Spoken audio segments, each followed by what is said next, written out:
Imagine waking up every morning with a $25,000 weight pressing on your shoulders. Not just numbers on a bank statement, but a constant hum in the back of your mind. That's what student loans felt like for me. Every coffee I bought, every night out, every online purchase came with a quiet reminder. You still owe. For a long time, I thought I'd carry that debt for years, maybe even a decade.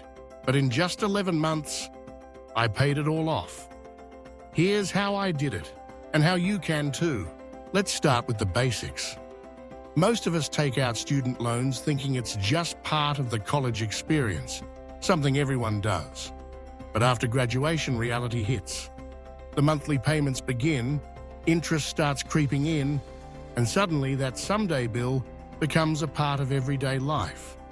For me, $25,000 was more than just a number. It was my ticket to freedom, or my biggest obstacle. The first thing I did was get really honest with myself.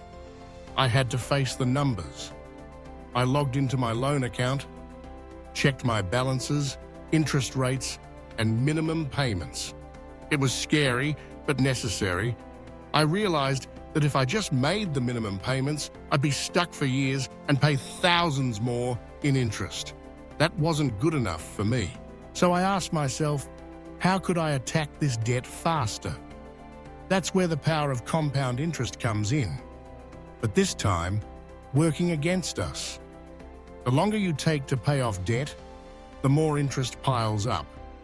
But if you flip the script and pay faster, you save money. And that relief comes sooner.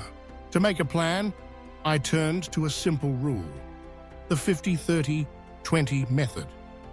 It divides your after-tax income into 3 buckets: 50% for needs, 30% for wants, and 20% for savings or debt payments. But here's my twist. I pushed the boundaries. I lived as if I only had 50% for everything, slashing my wants down to almost zero and funneled nearly all the rest into my loans. Was it easy? Not at all. Was it worth it? Absolutely. Budgeting became my superpower. I tried the zero-based budgeting method, where every dollar had a job. At the start of each month, I'd map out my income and assign every dollar to rent, food, transportation, and of course loan payments. This gave me control and made sure I wasn't mindlessly spending.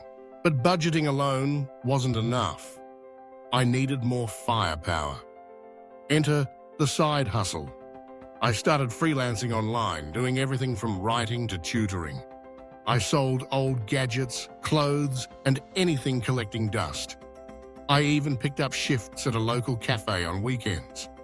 Every extra dollar, no matter how small, went straight into my loan payments. I also started thinking differently about money.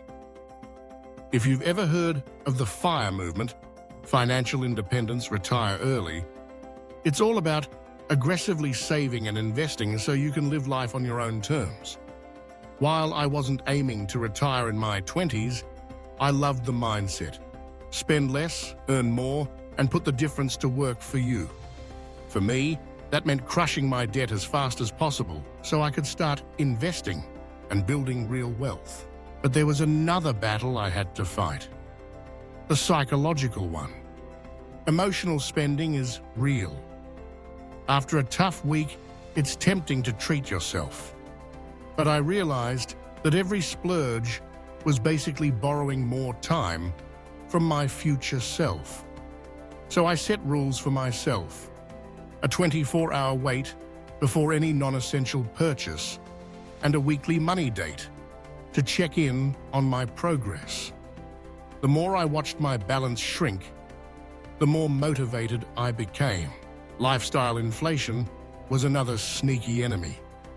When I got a raise at work, it was tempting to upgrade my apartment or splurge on nicer things, but I stuck to my student lifestyle. Same old apartment, same home-cooked meals. Every extra dollar went straight to my loans. It wasn't glamorous, but it was powerful. I also learned to delay gratification. There's a famous experiment called the marshmallow test, where kids are given a choice.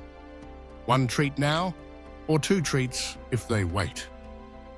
Financially, paying off debt is the ultimate marshmallow test. Every time I chose not to buy something I wanted, I reminded myself, freedom is worth more than any impulse buy. Of course, I kept a small emergency fund, about $1,000. Life happens, and I didn't want a flat tire or medical bill to send me back into even more debt. But other than that, every penny went toward my loans. As for investing, I put it on pause while I attacked my highest interest loans. But I still learned about things like index funds, ETFs, and high-yield savings accounts, so I'd be ready to grow my money once I was debt-free. Diversification is key, but first, you need a solid foundation.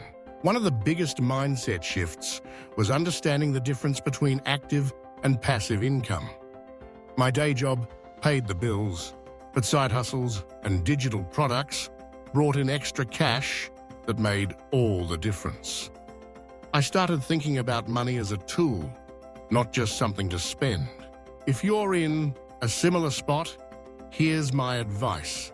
Start by knowing your numbers. Make a plan, even if it feels impossible. Find ways to earn extra income, cut unnecessary expenses, and stay consistent. Celebrate small wins along the way. Every $100 paid off is progress. Most importantly, be kind to yourself. It's not about deprivation, it's about building the life you want. If you're looking for inspiration, there are some amazing books out there. Rich Dad, Poor Dad by Robert Kiyosaki taught me to see money differently. The Psychology of Money by Morgan Housel helped me understand why we do what we do with our finances. Your Money or Your Life by Vicki Robin is a game changer for anyone looking to take control. And The Millionaire Next Door by Thomas J. Stanley shows that wealth is built quietly through smart choices over time. Paying off $25,000 in student loans in 11 months wasn't easy. It took discipline, creativity, and a lot of sacrifice. But the freedom I feel now, waking up without that weight on my shoulders, is worth every late night, every packed lunch, and every dollar hustled. If I can do it, so can you. The journey starts with a single step and the belief that your future is worth investing in.